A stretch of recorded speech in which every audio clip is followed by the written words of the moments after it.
Assalamualaikum warahmatullahi wabarakatuh. Selamat sore sahabat lansia. Terima kasih sudah meluangkan waktu untuk mendengarkan podcast edukasi kesehatan hari ini.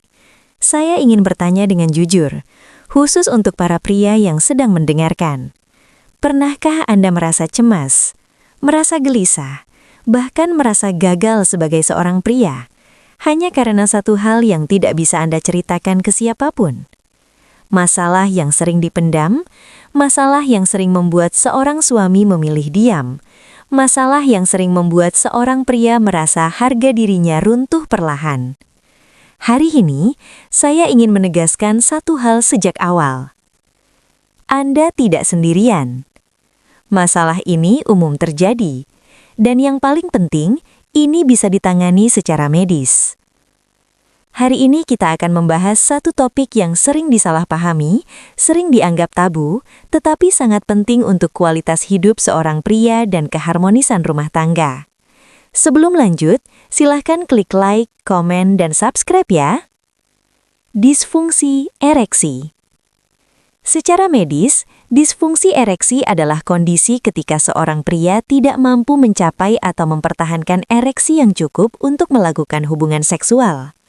Dalam bahasa yang lebih sederhana, yang sering saya dengar dari pasien. Dok, nggak bisa berdiri.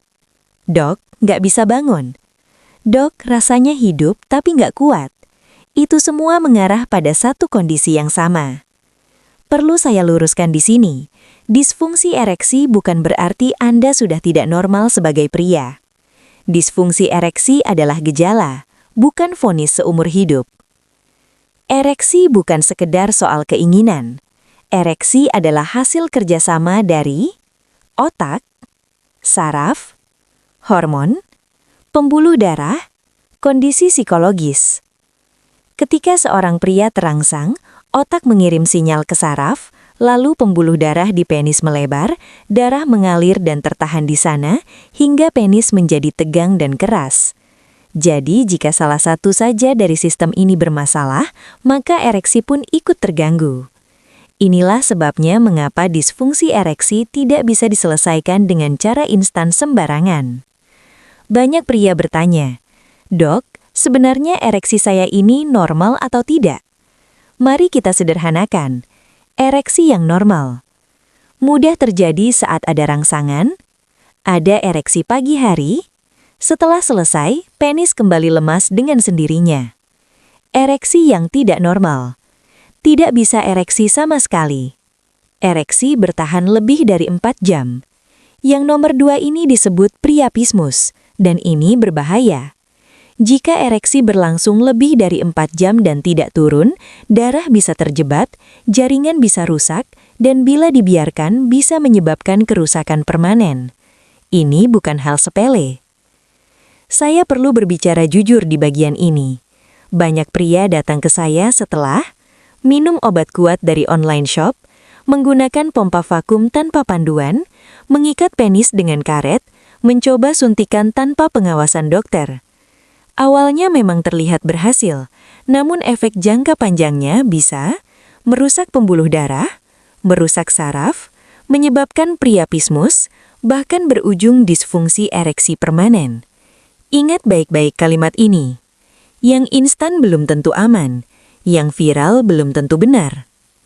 Secara medis, penyebab disfungsi ereksi dibagi menjadi 4 kelompok. Organik, masalah pada pembuluh darah, saraf, hormon atau penis itu sendiri.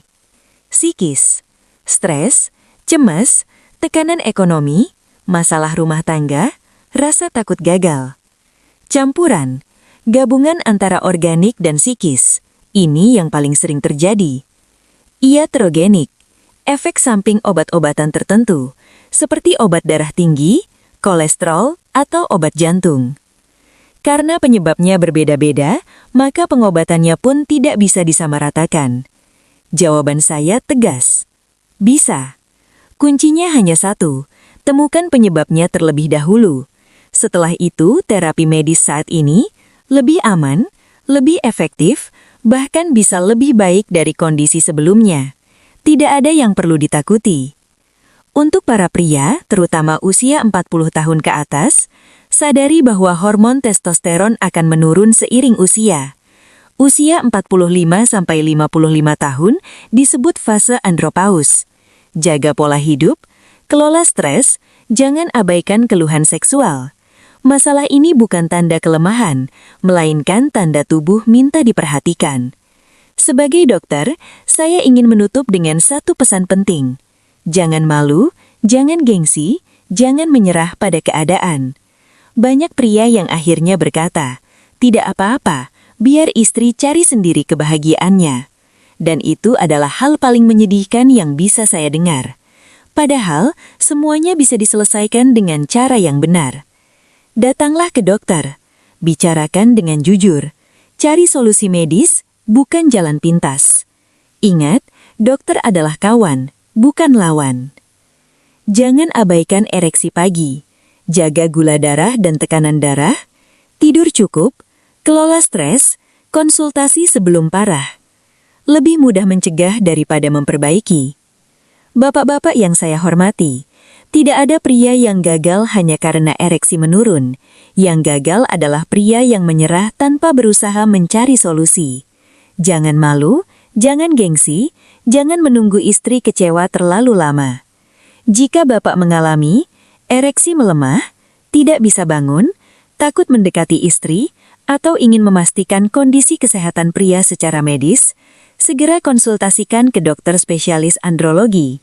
Di National Hospital, kami menyediakan layanan konsultasi aman, rahasia, dan profesional.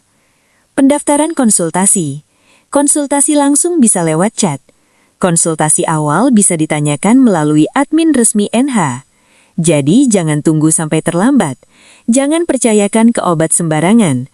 Percayakan pada dokter. Karena menyenangkan pasangan adalah bagian kesehatan pria. Terima kasih sudah mendengarkan podcast ini sampai selesai. Semoga bermanfaat dan membuka jalan solusi. Wassalamualaikum warahmatullahi wabarakatuh.